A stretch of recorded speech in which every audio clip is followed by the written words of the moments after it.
C'est l'un des plus grands artistes contemporains, un dessinateur visionnaire et celui qui a presque tout prévu, Enki Bilal, dans vos livres, dans vos bandes dessinées, si on peut appeler ça des bandes dessinées, mais on en est bien loin. Voici Shakespeare et vous, c'est-à-dire une rencontre. Et une rencontre à laquelle on ne s'attendait peut-être pas, même si on sait, et on le verra, que vous avez fait des décors, des costumes pour Roméo et Juliette. Il y a quelque chose qui vous fascine chez Shakespeare. Oui, je pense que quelque chose me fascine chez lui, mais vous parlez de ce spectacle qui a été créé en 1990, donc déjà assez longtemps.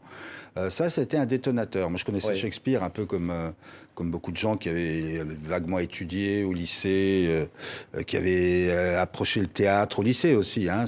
Shakespeare était quand même toujours très, très, très inspirant pour les jeunes. Mais là, il y a eu, avec ce spectacle, donc il y a eu une révélation, je dis réellement, parce que l'histoire de Roméo et Juliette, tout le monde la connaît, c'est la plus belle des histoires, la plus tragique. Des histoires d'amour universelles à tous les niveaux. Et donc, le fait de travailler dessus avec un chorégraphe exceptionnel, Angelin Prel-Jocage, tout ça, ça a fait que Shakespeare m'a un peu habité longtemps. Et puis, il est sorti un jour, de manière inattendue, je ne m'y attendais pas, dans un album qui n'est pas celui-là, Oui. mais qui est celui qui va provoquer celui-là, c'est-à-dire un album sorti en 2011 qui s'appelle Julia et Rome, où j'ai moi-même été piégé par Shakespeare et où je suis entré dans une forme d'adaptation dévoyée de Roméo et Juliette. Regardez quelques instants ces images.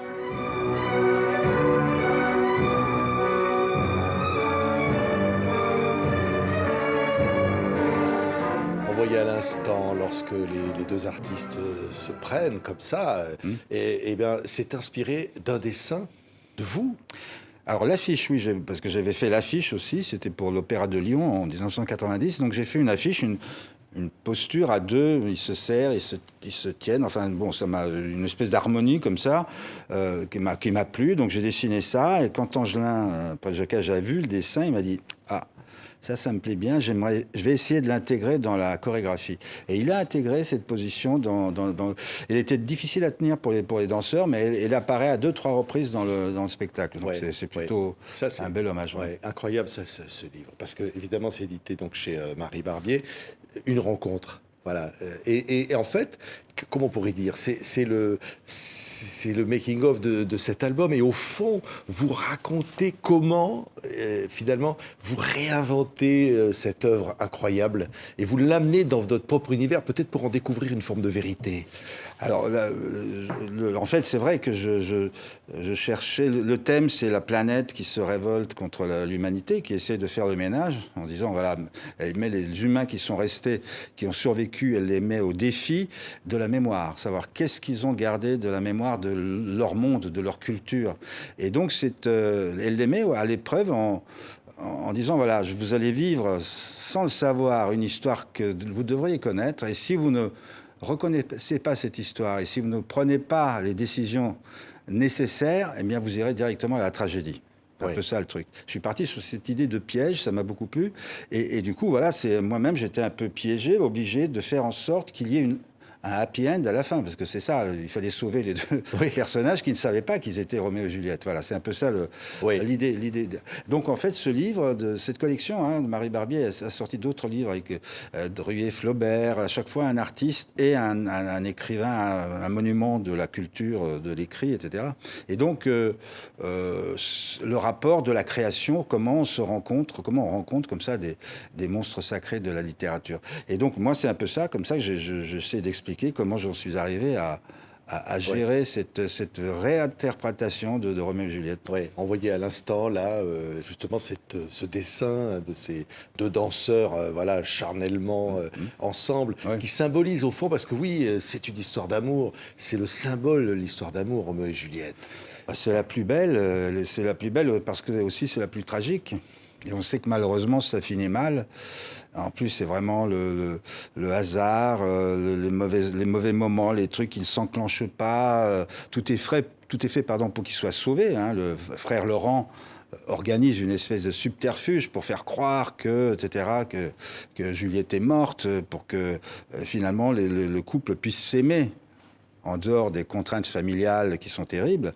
Et finalement, ça ne marche pas parce qu'il y a un grain de sable qui va empêcher que l'information soit transmise à Roméo. Et Roméo découvrant Juliette, là, il la croit morte pour de bon, alors qu'elle ne l'est pas, et il se tue sur son corps à elle. Donc c'est dramatique parce que c'est vraiment l'histoire d'amour impossible, mais dont tout le monde aurait voulu qu'elle se finisse et qu'elle soit belle, quoi. Oui, oui. Et puis aussi l'idée qu'au fond, c'est par l'amour que on peut être sauvé ou que le salut peut venir de l'amour.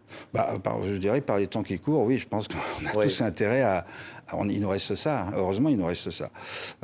Ce serait peut-être bien que, oui, si on mettait un peu, si on mettait au défi ceux qui sont en train de ne pas savoir gérer la marche du monde, au défi de provoquer l'amour et de faire en sorte que ce soit la priorité globale. C'est une utopie totale, hein.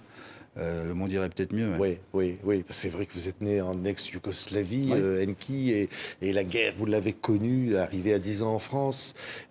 Aujourd'hui, le monde est en proie à ces tourments, en proie à la guerre. Mais c'est marrant parce que ce qui est le spectacle d'Angers après le Jocage, donc qui est toujours d'actualité, il est né aussi de ça. On l'a créé au début des années 90, au moment où la Yougoslavie éclatait. Lui, il est d'origine albanaise, moi, yougo. Hein, on est donc vraiment voisins, on est copains de région balkanique. Et on s'était dit, finalement, ce Roméo et Juliette, ça sera... imaginons que ce soit peut-être une Serbe et un Bosniaque ou une Croate et un Serbe qui s'aiment. Voilà. Oui. Alors que à ce moment-là, ça a éclaté dans tous les sens. Nous, on s'est dit, voilà, c'est peut-être l'amour qui peut rapprocher encore une fois ces peuples, ce monde qui éclate, ce morcellement du monde, en fait. Oui, oui, c'est vrai. Alors, Bug, il y aura peut-être un nouveau volume de ce incroyable, comment dire, les livres que vous publiez, Enki, et qui nous amènent dans ce monde. Mais en même temps, quelque part, une façon aussi de conjurer l'inexorable. Je ne sais pas si ça va conjurer. Moi, je m'en amuse un peu de ça. Hein. J'imagine pas le pire, hein, c'est pas ça. Mais Bug, c'est quelque chose qui est fascinant parce que on est tous totalement addicts aux technologies numériques. On fonctionne par ça. Notre cerveau va être de plus en plus prolongé par ça. Déjà, le téléphone portable, ça fait partie de notre vie d'une manière un peu excessive, hein, on peut le dire. Donc, si on est privé de ça, on a tous été privés à un moment donné. On a tous connu un bug d'ordinateur ou un bug de téléphone portable et on est désemparé. Mais imaginons un monde complètement à l'arrêt où tout ce qui est numérique disparaît. Donc ça, c'est un point de départ intéressant pour poser la question de comment s'adapte-t-on, comment imagine-t-on un nouveau monde, comment vit-on cette addiction qui peut être fatale hein, si on se laisse bouffer par ça, oui. Forcément. Oui, c'est vrai. Je repense, je disais tout à l'heure, quand vous dites que vous êtes visionnaire, vous avez pratiquement vu le 11 septembre. Vous l'avez annoncé quelque part. Oui. Dans vos albums. Visionnaire, moi, le terme est toujours un peu pompeux, mais je pense que quand on s'intéresse vraiment à la marche du monde, quand on s'intéresse à l'histoire proche, quand on fait des liens sur un futur possible et plausible, on a de fortes chances, si on ose le faire, de tomber dans quelque chose qui peut arriver. Et c'est ce qui s'est passé notamment avec le sommet du monstre, où je prévois malheureusement l'attaque contre l'Occident, les symboles de l'Occident, que ce soit à New York ou à Paris. Et c'est des attentats, effectivement, de l'obscurantisme religieux. Oui, oui, qui est une réalité qui, au fond, aussi vous inspire. Vous me dites, oui, on est là pour ça aussi. Inspirer, c'est toujours l'inspiration, c'est quelque chose qui va. On a tendance à croire que ça va vers quelque chose de beau et de positif. On est inspiré, mais on peut aussi être inspiré par le mal en essayant de le dompter, d'essayer de faire en sorte peut-être que. Je ne dis pas que c'est une sonnette d'alarme, mais c'est une façon un exutoire d'une certaine manière, c'est certain, oui. Oui, et en même temps, peut-être la recherche à un moment donné d'une forme d'intimité. Dans les fondamentaux de la vie, au fond. On se disait tout à l'heure, voilà, il y a Roméo et Juliette. On revient à ça, oui. On revient à l'amour, au couple, à l'amour, quel que soit le couple, hein, mais on revient à ça, à ce besoin d'être ensemble, oui. On est plus fort ensemble face aux aléas, face aux dérives, aux hybridations du monde, hein, qui sont très, très, très complexes, hein, qui sont parfois même très basiques. Aujourd'hui, on est dans le basique, on est dans des trucs binaires. C'est vous êtes bon, vous êtes méchant, vous êtes blanc ou noir, vous êtes de gauche ou de droite. Enfin, tout un tas de trucs très, très, très, très manquant de nuances et très basiques. Oui, c'est assez décevant. Hein. Oui, je trouve. Hein, oui, personnellement. c'est vrai que c'est difficile aujourd'hui d'être un artiste. Dans la nuance. Alors, Oui. l'art permet ça. L'art permet la nuance. Oui.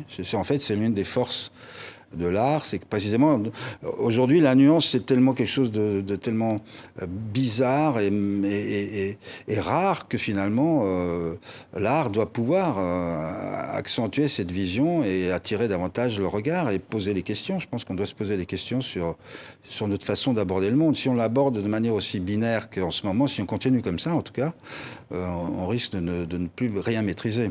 Oui, l'image de la guerre, elle est toujours présente en vous, Enki Bilal, cette guerre de votre enfance. Alors, la guerre de mon enfance, c'est la guerre, c'est le souvenir de la guerre de la Seconde Guerre mondiale. Moi, je suis né après, bien sûr, mais il y a eu cette nouvelle guerre dans les années 90. Mais le problème, c'est que les guerres, et moi, je m'attendais pas réellement. Alors là, du coup, le visionnaire s'est planté.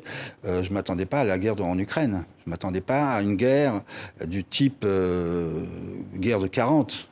Hein, je ne m'attendais pas à ça aujourd'hui, en 2023, 2022, 2023, je ne m'attendais pas à ça sur le continent européen. C'est une régression incroyable de penser que là, en ce moment, des soldats meurent pour rien, pour des positions, pour gagner 50 mètres ou 100 mètres. On en revient carrément au Sentier de la Gloire de Kubrick. On se dit, voilà, c'est la stupidité de la guerre et surtout, encore une fois, des chefs. On a un type, un Poutine qui décide tout d'un coup qu'il va envoyer 20 000 mecs à la mort, comme ça, sans aucun problème.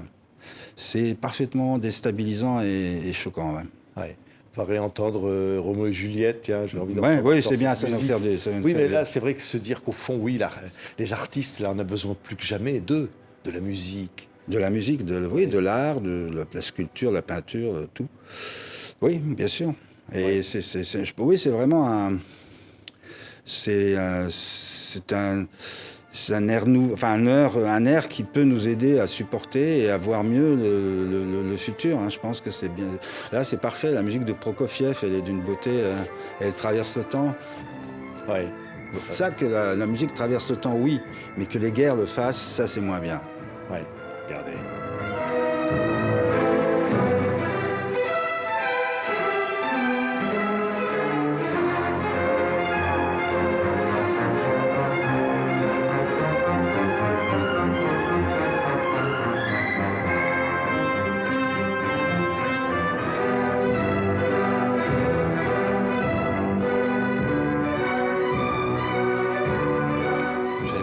Qu'est-ce que ça fait du bien. Ça fait bien, hein, ouais. Si l'année qui arrive, vous pouvez être autrement, vous la verriez comment, vous, Enki Bilal? J'ai envie qu'elle soit plus apaisée, hein, qu'elle soit plus apaisée. C'est de l'espoir, hein, c'est pas... Faut être persuadé d'une chose, ce ne sera pas de l'utopie, on peut faire mieux, on peut y arriver. Voilà, je pense que la sagesse va peut-être finir par prévaloir, hein, j'en sais rien, mais c'est un peu ce qu'il faut espérer.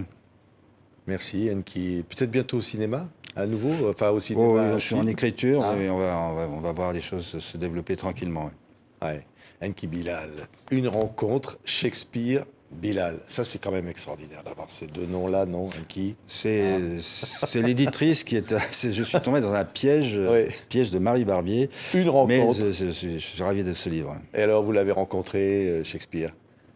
Je l'ai rencontré. Il est comme on pense, il est bien. On est très potes. On est très potes. Il est comme on dit. Merci. Enki Bilal. Merci. Et bien encore tout ce qu'il peut y avoir de plus beau pour l'année qui arrive. Oui, tous, pour tous. Toutes. Voilà. Merci Enki. Merci.